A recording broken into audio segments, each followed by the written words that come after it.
The Canadian squad and Jesse Marsh have reassembled in Toronto, and they're back in action for the final international window of 2025, kicking things off by playing Ecuador at BMO Field in Toronto on Thursday night. Gareth Wheeler, Oliver Platt with you. Obviously, there's plenty to get into when it comes to the Canadian men's national team, but there are three topics specifically what I want to address here, because I think that these are kind of the headline stories heading into this window. And let's start at center back, where there's going to be even more rotation, as Luc de Fougerolles has been left out. He stayed at home, had a little bit of a knock, which creates an opportunity for someone else to potentially play alongside Derek Cornelius for the upcoming games against Ecuador and Venezuela. The question is, who will it be? Joel Waterman, Kamal Miller, players who have regularly been part of the Canadian setup can certainly step right in. Or could it be Alfie Jones, a dual national who's now decided to join Canada? The Middlesbrough center back is with Canada for the first time at this camp. It's certainly going to be a position to watch, especially with Moise Bombito dealing with his injury as well. So how are you looking at this position, Ollie? Well, I think firstly, obviously, Cornelius is the one who's most solidified in the starting lineup. I'd expect him to start against Ecuador. Whether they decide to change things a little bit against Venezuela, who have named a very experimental squad themselves, I'm not sure. But I think in terms of first choice, obviously Cornelius is the first name on the team sheet at centre-back right now with Bombito out.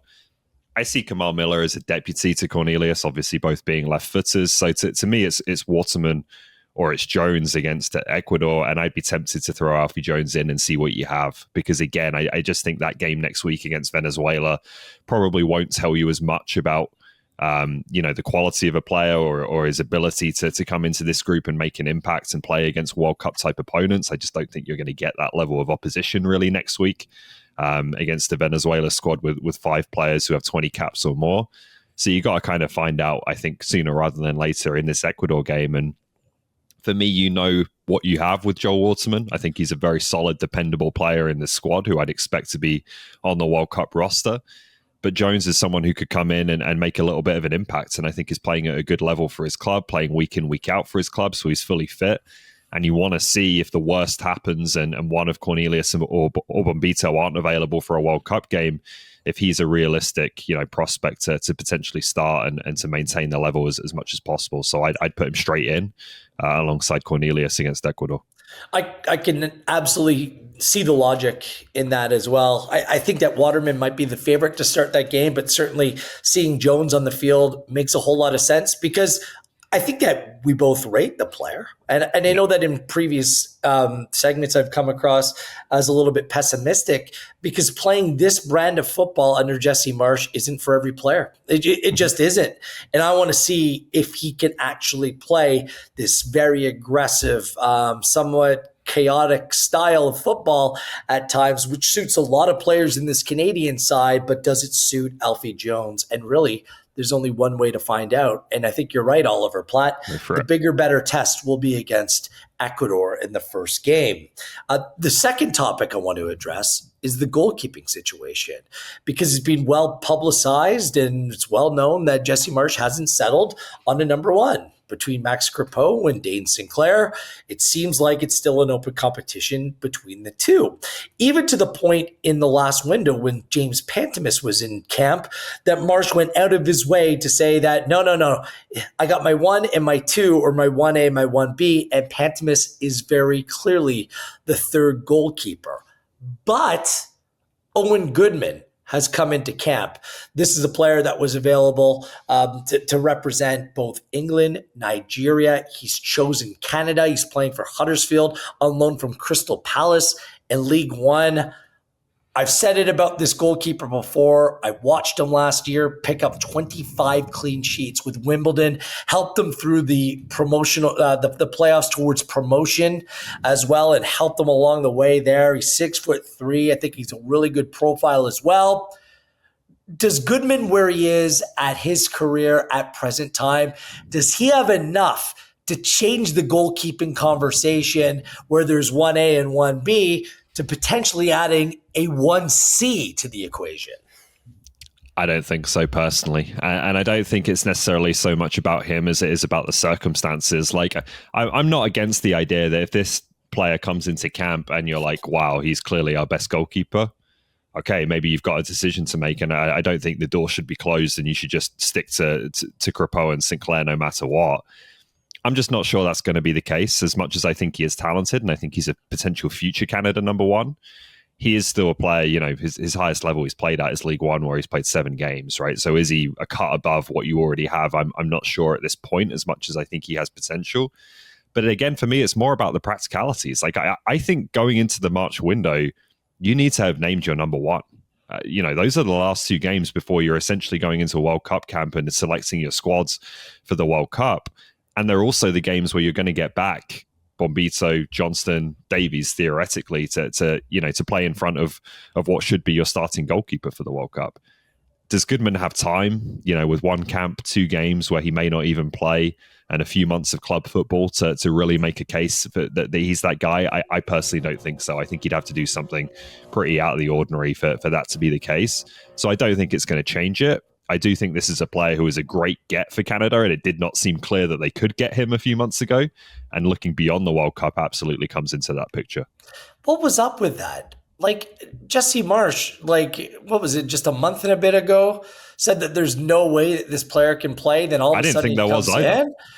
Well, he lived in this country for 8 years. Like, he was in the same situation I was in. Like, I lived here as a kid, and then I came back, and it still took me years to get citizenship. He hasn't come back, right? So there's theoretically no pathway. But I don't know what happened.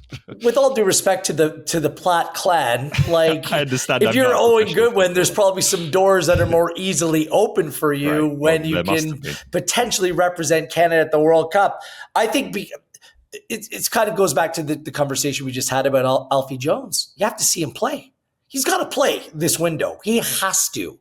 And because as long as there's an open competition, why would you close the door for one or potentially others and just keep the door open for 2?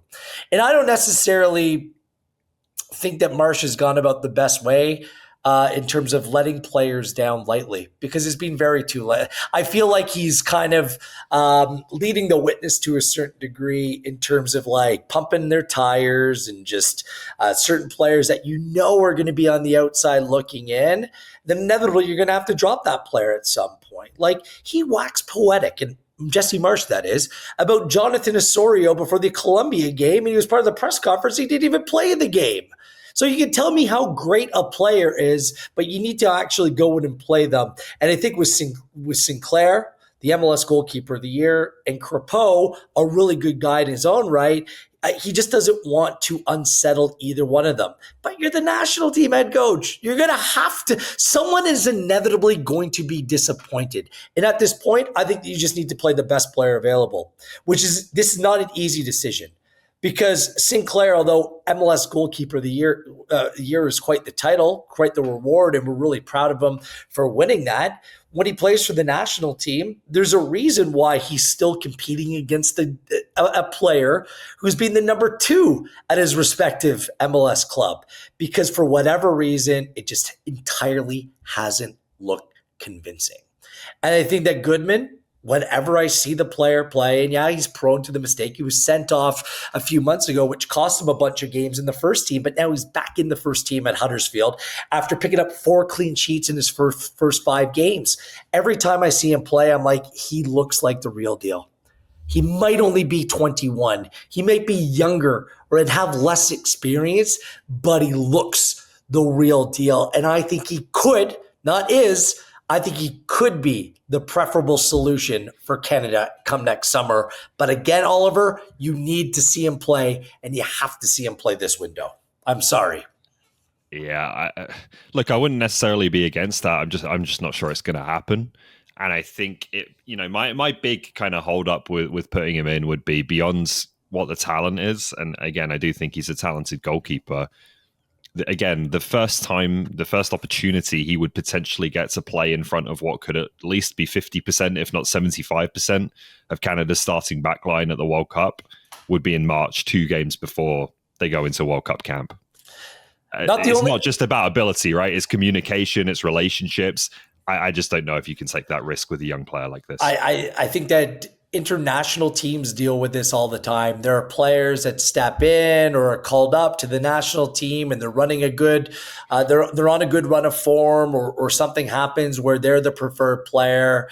You adjust, you pivot, and when you're a good player, you can play with other good players. So, good man, I think it's a good time to see him be great. Finally, the third talking point. It's all about the form for Jonathan David for me. Clearly a player that's been out of favor at Juventus.